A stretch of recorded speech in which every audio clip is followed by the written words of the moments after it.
सर्वात पहिले आपण फिजिक्स या विषयाचे प्रत्येक धड्याचे वेटेज पाहून घेऊ. रोटेशनल डायनॅमिक्स हा मार्क्स विथ ऑप्शनसाठी 7 मार्काला, मेकॅनिकल प्रॉपर्टीज ऑफ फ्लुइड 7 मार्काला, kinetic theory of gases and radiation 7 मार्काला, थर्मोडायनॅमिक्स 7 मार्काला, ऑसिलेशन 5 मार्काला, superposition of waves 6 mark, wave optics 7 mark, electrostatics 6 mark, current electricity 6 mark, magnetic field due to electric current 6 mark, magnetic material 5 mark, electromagnetic induction 7 mark, AC circuit 6 mark, dual nature of radiation and matter 5 mark, structure of atom and nucleus 6 mark, semiconductor devices 5 mark. तर अशा प्रकारे आपण प्रत्येक धड्याचे weightage इथे सांगितले आहेत.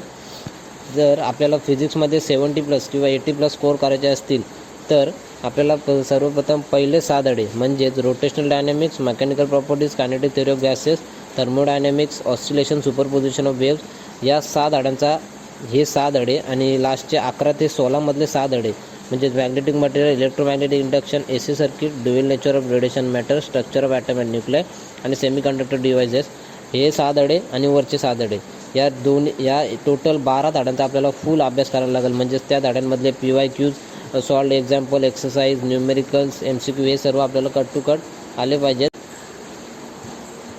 जर आपण वरचे 6 धड्यांचा नीट अभ्यास केला, त्यातले PYQ, सॉल्व्ड एक्झाम्पल सगळे केले तर आपल्याला टोटल 39 मार्क होतात.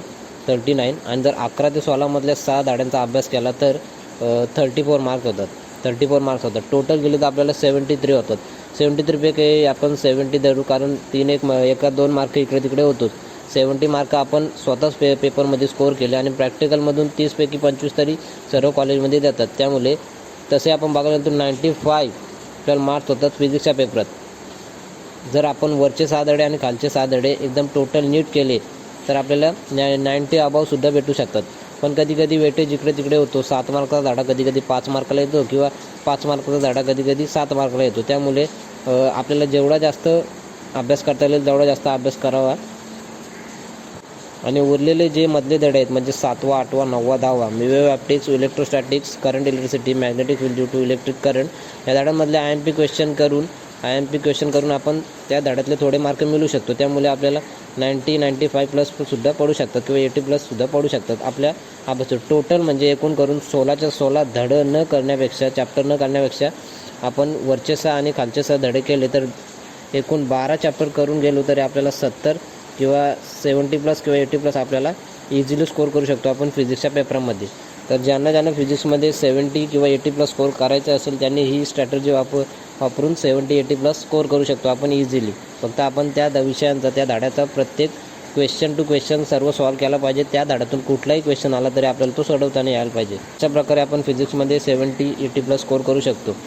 तर आता काही विद्यार्थ्यांना फक्त पास व्हायचे असते, त्यामुळे त्यांच्यासाठी इझी चॅप्टर म्हणजे rotational dynamics, mechanical properties of fluid, kinetic theory of gases and radiation, oscillation, current electricity, magnetic material, electromagnetic induction, AC circuit, dual nature of radiation matter, semiconductor devices हे easy chapter आहेत. त्या धड्यांचा नुसता अभ्यास करून गेला तरी आपण इझिली 60+ स्कोअर करू शकतो आणि फिजिक्समध्ये मेरिटमध्ये पास होऊ शकतो. त्याचबरोबर फिजिक्समध्ये काही हार्ड चॅप्टरसुद्धा आहेत. ते हार्ड चॅप्टर म्हणजे थर्मोडायनॅमिक्स हा तसा इझीच आहे, पण त्यातला लास्टचा पार्ट म्हणजे कॅर्नोट सायकल, रेफ्रिजरेटर हे जरा लास्टचा पार्ट ॲड झाल्यामुळे तो हार्ड झाला आहे. थर्मोडायनॅमिक्स त्याचबरोबर सुपरपोजिशन ऑफ वेव्स या धड्यामध्ये थिअरी आणि न्यूमेरिकल्स थोडे हार्ड आहेत. तसेच wave optics, electrostatics, magnetic field due to electric current आणि structure of atom and nucleus थोडा मीडियम धडा आहे. आता एकूण आपल्या अभ्यासावर आहे का कुठला धडा आपल्याला इझी वाटतो आणि कुठला हार्ड. एखाद्याला रोटेशनल डायनॅमिक इझी वाटत असेल तर आपल्याला तो हार्ड वाटत असेल तर ते आपल्या बुद्धीवर आहे का आपल्याला किती येते, आपल्याला किती समजतो तो धडा, किती चॅप्टर समजतो त्यापैकी. तर जर कोणाला फक्त पास व्हायचे असेल तर इझी चॅप्टर करून गेले तरी इझिली पास होऊ शकतो. आणि राहिला प्रश्न न्यूमेरिकलचा, तर न्यूमेरिकल आपण जर 70+ 80+ स्कोअर करायचे असेल तर 11, 12, 13, 14, 15, 16 म्हणजे 15पर्यंतच magnetic material, electromagnetic induction, AC circuit, dual nature of radiation and matters, structure of atom and nucleus या 5 धड्यांमधले न्यूमेरिकल आपण 100% करून गेले पाहिजेत. कारण या 5 धड्यांमधून सर्वात जास्त न्यूमेरिकल पाडतात आणि ते सर्वात इझीसुद्धा असतात. या वरच्या 6 धड्यांमध्ये सुद्धा वरच्या 8 धड्यांमध्ये सुद्धा न्यूमेरिकल असतात, पण ते जरा हार्ड असतात, ते सुटत नाही लवकर. त्यामुळे हे खालचे जे 11, 12, 13, 14, 15 या धड्यांमधले न्यूमेरिकल्स आहेत ते आपण 100% करून गेले पाहिजे. त्यातून आपल्याला मार्क्स वाढू शकतात आपले.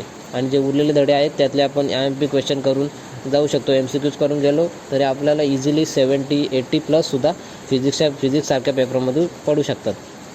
तर एकूणच ही फिजिक्ससाठी स्ट्रॅटेजी वापरून आपण फिजिक्समध्ये 70, 75 किंवा 80+ स्कोर करू शकतो.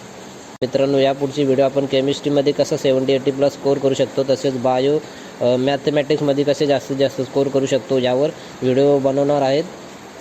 तर अशाच व्हिडिओ पाहण्यासाठी तुम्ही आमच्या चॅनलला सबस्क्राईब करून ठेवा. तसेच व्हिडिओ आवडले असेल तर लाईक करा, शेअर करा आणि सबस्क्राईब करा. जय हिंद, जय महाराष्ट्र.